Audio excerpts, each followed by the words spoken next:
Saudara, pernyataan Sintayong yang mengaku mendapat tawaran dari negara lain untuk melatih menjadi sorotan publik, terutama para pecinta sepak bola nasional. Tadi udah salaman kok, sama-sama saya sama Coach Sin adalah profesional.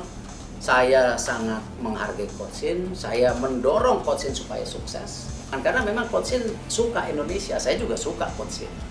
Dorongan fans sepak bola Indonesia ini luar biasa, makanya kadang-kadang emosi gitu. Ya, nah ini yang kita harus jaga.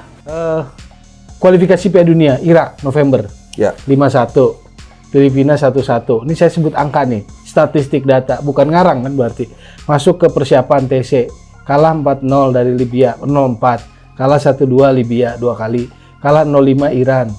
Masuk ke Piala Asia 1-3 Irak, 1-0 Vietnam, 1-3 Jepang, 0-4 Australia. Menangnya cuma sekali. Begitu menang dari Vietnam 1-0, besoknya ada yang teriak-teriak perpanjangan kontrak, atau media itu langsung dorong ke sana. Ini apa? Logika sepak bolanya masuk nggak yang kayak begitu?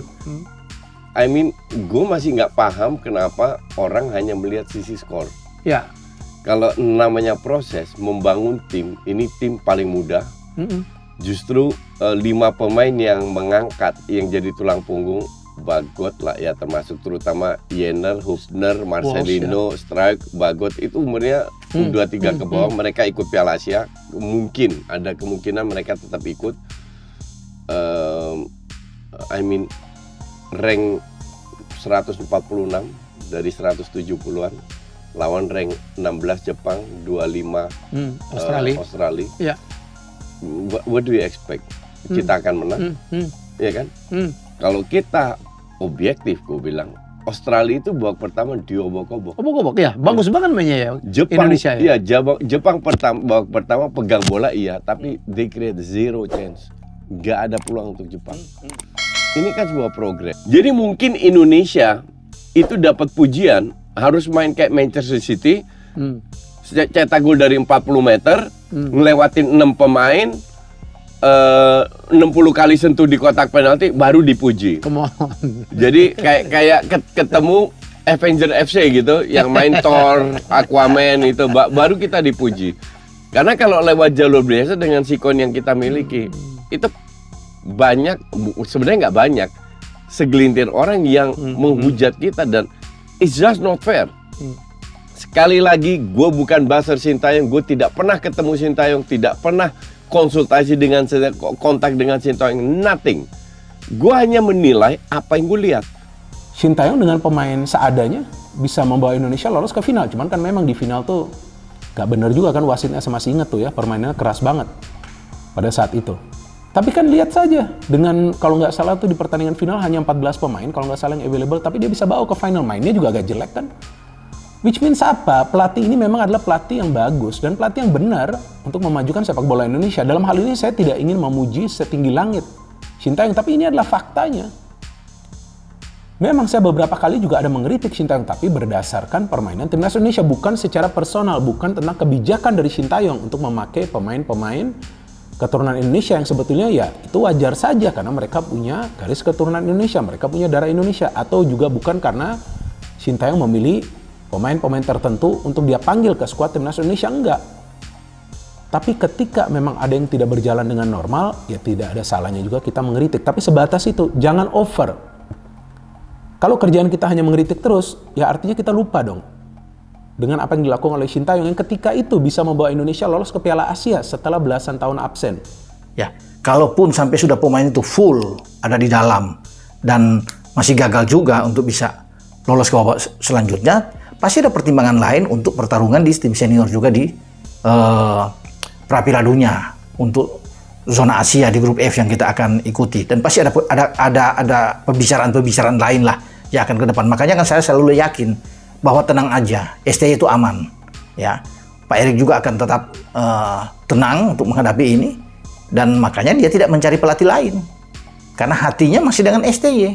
Nggak ada tergambar mau datangkan pelatih baru, mempersiapkan ini. Banyak kan di media-media lain tuh sudah hoax sudah muncul, dipersiapkanlah Jose Mourinho, Giovanni Van Bronckhorst, Joachim Low, banyaklah, Hansi Flick lah, tuh macam-macam. Saya sih hanya senyum-senyum aja, ketawa-ketawa aja sebelum ada pembicaraan atau apa yang diungkapkan oleh Pak Ketua Umum, saya nggak percaya. Kecuali keluar dari mulut dia, karena dia kan orang nomor 1 di federasi kita yang bisa melakukan ini. Sama seperti STY juga. Ketika STY untuk mengusulkan mendatangkan pemain, kan STY harus lapor ke Pak Erik. Ya, bahwa saya suka pemain A, saya suka pemain B, pemain C, ini dengan level ini grade A, itu semua keinginan STY yang akan diikuti oleh Pak Erik. Rapor ke federasi akan semua diambil dengan baik untuk didatangkan.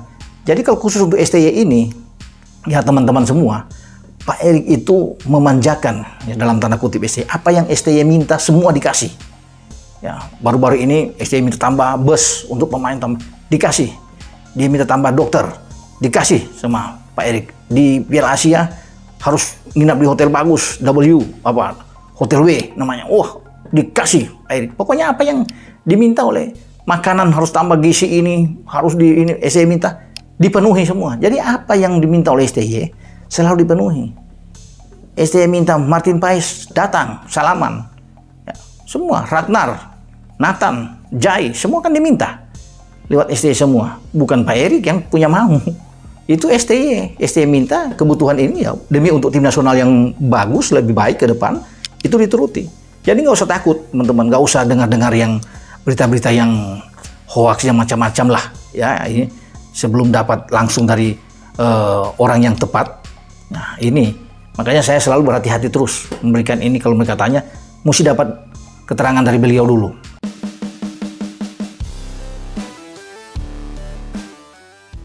Pelatih Timnas Indonesia, Shin Tae-yong menegaskan kecintaannya kepada Timnas Indonesia. Dia mengatakan tidak pernah berpikir untuk melatih negara lain selain Timnas Indonesia. Shin Tae-yong baru-baru ini dikabarkan bakal meninggalkan Timnas Indonesia usai wawancaranya dengan media Korea Selatan jadi sorotan.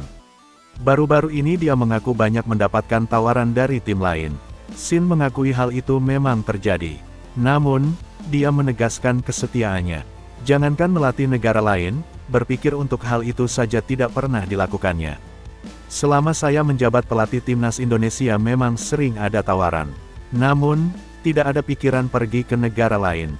Selama Piala Asia 2023 pun ada tawaran juga, tapi saya sekali tidak tertarik, kata Shin Tae-yong, mengutip dari Antara. Lebih lanjut, Shin Tae-yong menyebut bahwa dirinya selalu memberikan yang terbaik untuk Timnas Indonesia. Dia juga punya hubungan yang baik dengan Ketua Umum PSSI, Erick Thohir. Ada isu saya bisa bayar denda kontrak untuk meninggalkan Timnas Indonesia, tapi saya sama sekali tidak berpikir seperti itu, ucap Shin Tae-yong. Selama berstatus sebagai pelatih Timnas Indonesia, saya selalu berusaha semaksimal mungkin. Saya pun sering bertemu dengan Pak Erik untuk membicarakan perkembangan sepak bola Indonesia dan perpanjangan kontrak sampai 2027, tegasnya. Shin Tae-yong masih memiliki kontrak dengan Timnas Indonesia hingga Juni tahun 2024. Apabila mampu membawa Timnas Indonesia U23 lolos perempat final Piala Asia, otomatis dia akan mendapatkan perpanjangan kontrak dari PSSI. Pelatih Timnas Indonesia, Shin Tae-yong, membantah akan segera melatih tim lain. Akhir-akhir ini beredar kabar bahwa Shin Tae-yong bakal meninggalkan Timnas Indonesia demi bergabung dengan tim lain. Rumor menyebar usai media luar negeri, Sports Kyunghyeang, memberikan kabar. Saya mendapatkan tawaran, sekira 1 minggu lalu, kata Shin Tae-yong. Meski begitu, Shin tetap menegaskan kalau dirinya hanya memikirkan Indonesia. Shin ingin menghormati kontrak bersama PSSI dan Timnas Indonesia. Ada pembicaraan mengenai perpanjangan kontrak dan saya bisa saja membayar denda dan pergi ke tempat lain, ujar Shin.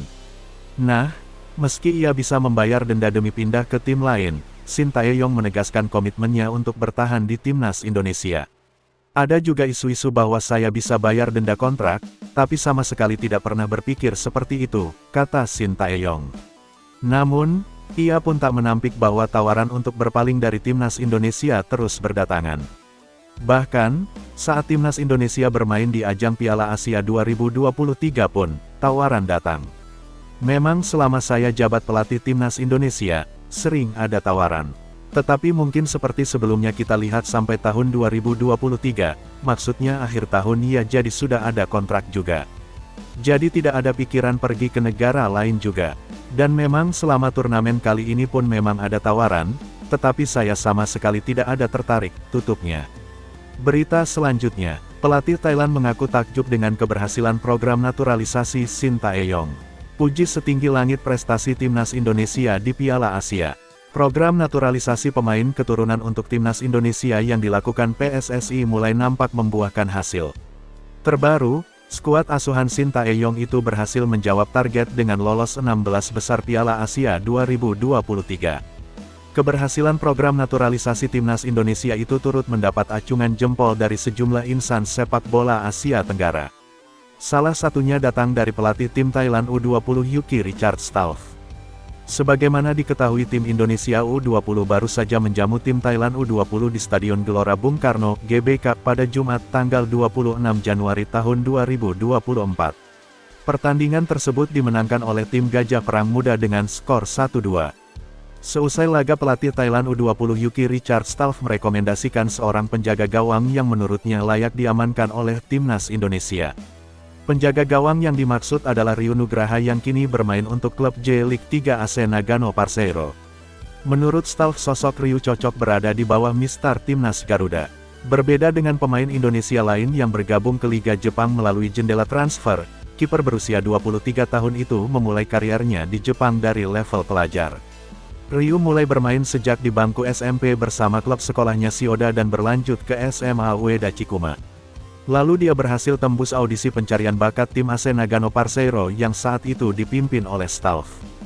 Penampilannya terus berkembang hingga beberapa kali dijajal tim Fukui United dan BTOP Hokkaido. Pada musim 2024, Ryu kembali ditarik klubnya AC Nagano Parceiro. Stauff mengakui ada potensi besar yang dimiliki oleh Ryu Nugraha. Apalagi sang pemain tak perlu menjalani proses naturalisasi karena dia memiliki paspor Indonesia. Maka dari itu Stauff meminta PSSI untuk mengundang Ryu Nugraha dan melihat potensinya untuk membela Timnas Indonesia.